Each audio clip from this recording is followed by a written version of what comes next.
GST ఎగ్జంప్షను, వీటికి GST reimbursement ఉంది, ఎంఈఆర్ఐటి exemption ఉంది, డిఎంఎఫ్ ఎగ్జంప్షన్ ఉంది, ఎన్ఏసి ఛార్జీస్ ఎగ్జంప్షన్స్ ఉన్నాయి. ఇవన్నీ కూడా రీయింబర్స్మెంట్. వీటి అన్నింటి కూడా రీయింబర్స్మెంట్లో ఉన్నాయి ఇవన్నీ కూడా. సో చూడండి ఒకసారి మీరే ఆ జీవోలు వాళ్ళు ఇచ్చిన నంబర్సు అన్నీ చూపించమో ఒకసారి. ఫస్ట్ చూపించు ఆ నుంచి చూడండి. దాని తర్వాత చూపించుమా. ఇవి ఈ రీయింబర్స్మెంట్లకు సంబంధించిన వాల్యూ. ఇంతకుముందు 3600 ఎందుకు మామ, ఇంతకుముందు 3600 చూపించు. ఎన్నికి ముందుకు పోతాను, ఎన్నికి పోవాలి నేను. ఇంతకుముందు 3673 కోట్లు ఈ ఎగ్జంప్షన్స్. తర్వాత ముందుకు ఈ ఎగ్జంప్షన్ మధ్యలో ఇంత ముందు చూపించడం కదా నాన్న, అది చూపించు. ఈ ఎగ్జంప్షన్స్ విలువ 681 కోట్లు. దాని తర్వాత ముందుకు నేను ఒక బరిసి 4354 కోట్లు. దాని తర్వాత 1053 కోట్లు ఏదానికి, ఇది ఆ బిల్డింగులకు లోనే డ్రైనేజు, నీళ్లు, ఇతర ఇన్ఫ్రా కోసం.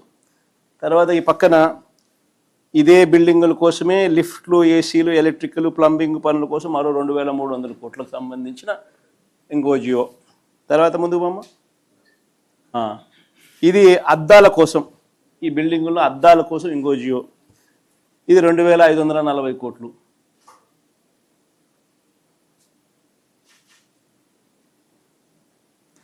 ఈ మాదిరిగా లూటీ జరుగుతూ ఉంది.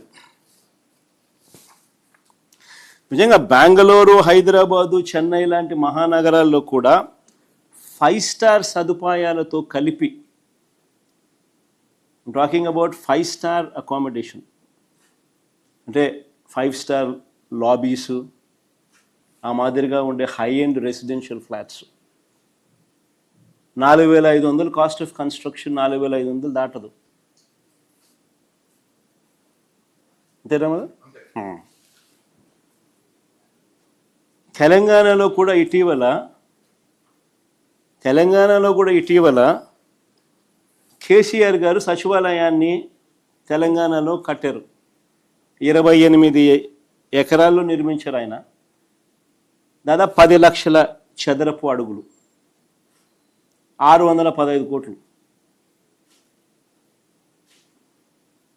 నేను అట్టేసుకున్న 6,000 రూపాయలే. కేసీఆర్ కూడా కన్ను చెదురుతాయి 20,427 రూపాయలు అంటే.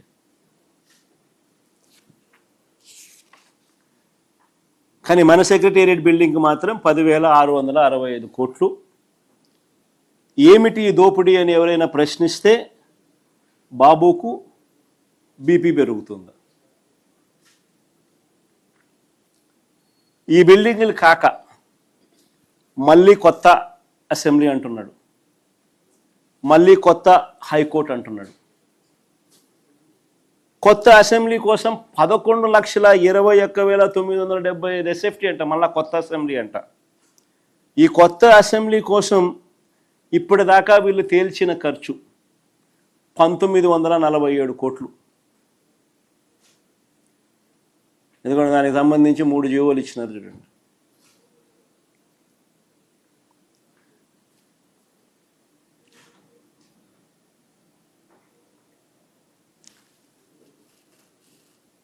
అంటే స్క్వేర్ ఫీట్కు 17,356 రూపాయలు పడినట్టు.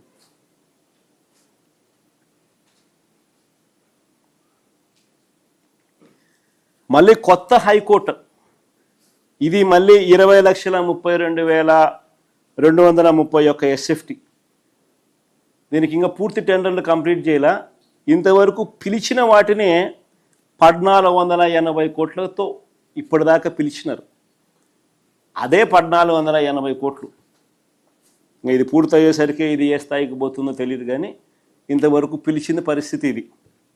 అంటే ఇప్పటి వరకు 7 బిల్డింగుల కోసం, అంటే 5 బిల్డింగులు సెక్రటేరియట్ పేరిట, ఒక అసెంబ్లీ, ఒక హైకోర్టు, ఈ 7 బిల్డింగుల పేరిట వెరసి 10,665 కోట్లు సెక్రటేరియట్ కోసం, అసెంబ్లీకి 1947 కోట్లు, హైకోర్టుకు ఇప్పటిదాకా పిలిచిన వ్యయాన్ని లెక్కేసుకుంటే మరో 1,480 కోట్లు లెక్కేసుకుంటే ఈ 7 బిల్డింగులకు ఇప్పటిదాకా 14,092 కోట్లు, కేవలం 7 బిల్డింగులు.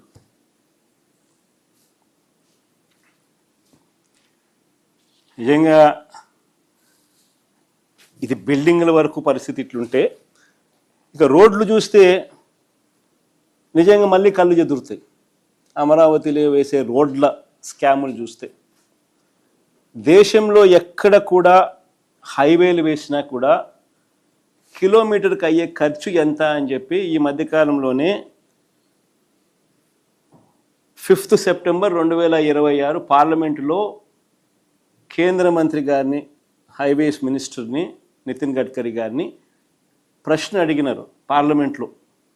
ఆయన ఇచ్చిన సమాధానం ఒకసారి చూస్తే, సివిల్ కన్స్ట్రక్షన్ ఎక్కడైనా కూడా యావరేజ్గా రోడ్లు వేయడానికి నేషనల్ హైవేకి అయ్యే ఖర్చు కిలోమీటర్కు 24 కోట్లు అని చెప్పి ఆయన పార్లమెంటుకు ఆయనంతకు ఆయనే లిఖితపూర్వకంగా సబ్మిట్ చేసిన లెటర్ అది.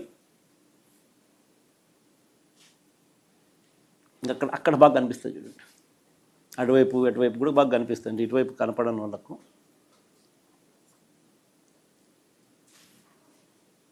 కానీ మన అమరావతిలో ఎంత తెలుసా కిలోమీటర్ ఖర్చు? 53 కోట్లు.